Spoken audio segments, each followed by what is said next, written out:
Hi, and welcome to Now Testing Products.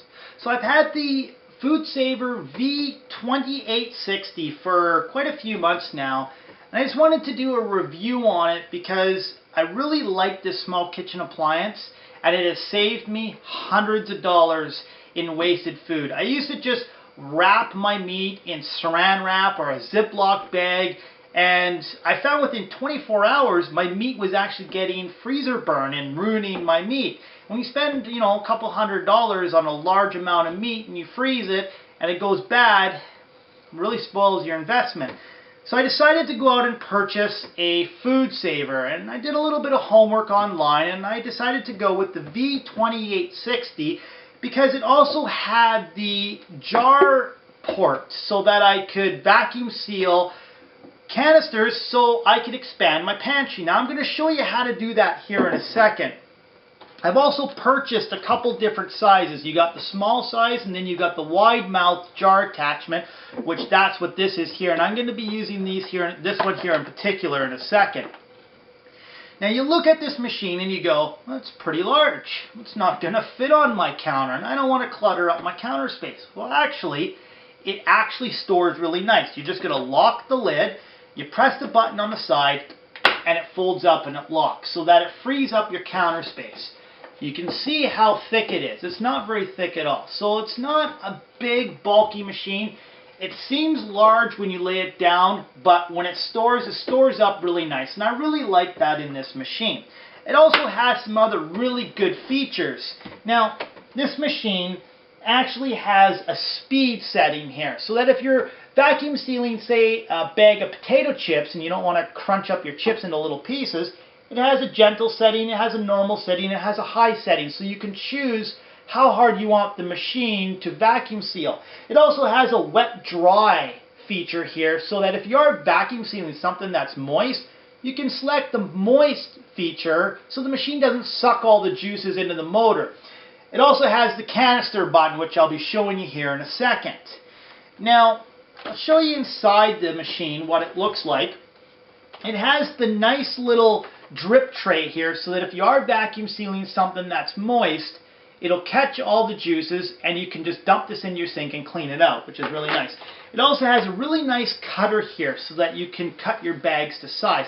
And that's one other thing that I really liked, is that I went with bags that I could choose my size. Now you can get bags that are pre-sized, but I found half the time the bag was either too small or too big and you're wasting material.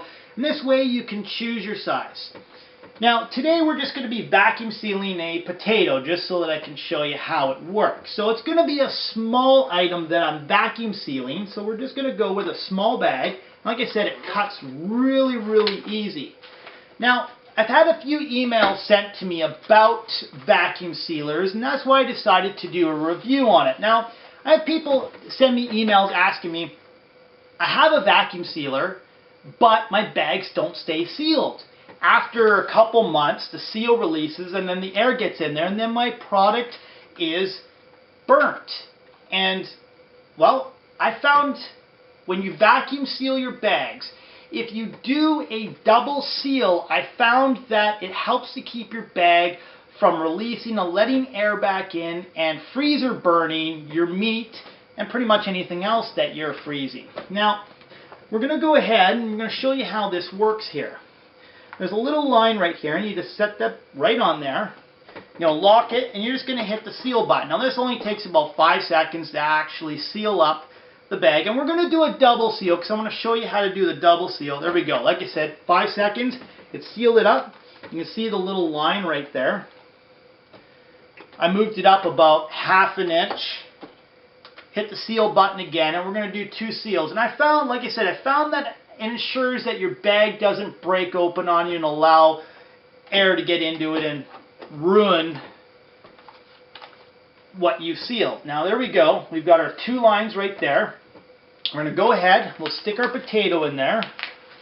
Now when you're vacuum sealing, you want to center whatever you're vacuum sealing so that it's right in the middle. And then you slide the bag into the drip tray. Pretty easy, actually. There we go, it's all lined up. We're going to close it. We're going to hit the vacuum and seal button. And you can see, it just sucks all the air right out. Again, this will only take about 5 seconds. And now the seal indicator lights come on, and now it's sealing up the bag. Again, that'll only take about 5 seconds. There we go, we're done. It's just releasing any air that's left in the machine from sealing. And there you go. You can see the potatoes nicely sealed. Now, I'm going to do a double seal just to make sure that the bag doesn't release. We're going to hit the seal button again. Now, this is something I noticed with this particular machine, is that this machine doesn't like to do high volume sealing. I found after doing 6 or 7 sealings in vacuum that it actually overheats really easy. And that was one thing I was disappointed with this machine. It does everything else really nicely, but I found if you have a lot of items to vacuum seal, you're going to have to do it in stages, as it does like to overheat, and then the little red light flashes around the sealer, and then you got to wait about 5 minutes or so for it to cool down before you can seal again. And basically, you only get another 2 vacuum sealings after that. And I found it to be a bit annoying with this particular product. It would be nice to be able to do a large amount of items, but it is a vacuum sealer that does small projects. So there we go. You got 2 seals, and that pretty much will stay sealed. Now we're going to go ahead and we're going to show you how the attachment works for the canister. It's pretty easy. I picked up 2 of them. You got the small one here, which I'm not going to do a demonstration with. We're going to go ahead and we're going to open up the wide mouth attachment. Now it's going to show you here that the jar wasn't previously sealed. As you can see, that the lid is loose, but we'll show you here. There you go. You can see that the jar wasn't previously sealed.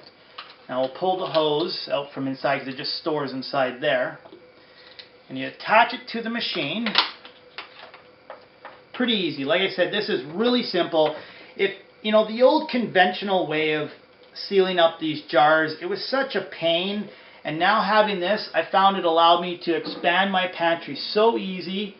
And it just makes sealing up jars so nice. Today we're going to be sealing up a jar of brown sugar. Now, I usually go and buy brown sugar in large bags, and after 6 to 8 months, the brown sugar has got moisture in the bag, and your brown sugar is all hard, and most of the time you end up just tossing it out. Now, there are ways to bring the brown sugar back, but most people don't want to go through that hassle because they want to use the brown sugar right then and there, and it's all hard, so they toss it out, they run to their convenience store and buy another bag. Well, this will allow your brown sugar to last a very, very long time. So, we're all ready to go. You lock down the machine. Your little blue indicator lights will turn on to let you know that the machine's locked down, and you just simply hit the canister button. This will take about 15 seconds to seal up that jar. You can hear it's almost done now.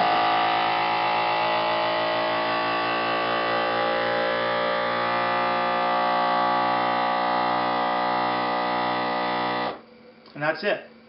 Just like that. You can hear the excess air from the hose releasing. Pull the hose out from the machine. You're going to take your attachment off, and that's it. The jar is now pushed in and sealed. You can see the brown sugar is not going to come out of that jar. Put the ring on, and that's it. You now have an expanded pantry. Very easy way to seal up your jars. If you got any other questions about the V2860 Food Saver, send me an email to nowtestingproducts@gmail.com. I'm on Facebook, Steve on Your Side, and I'm always on Twitter @testingproducts. Stay tuned for more videos on products, and thanks for watching.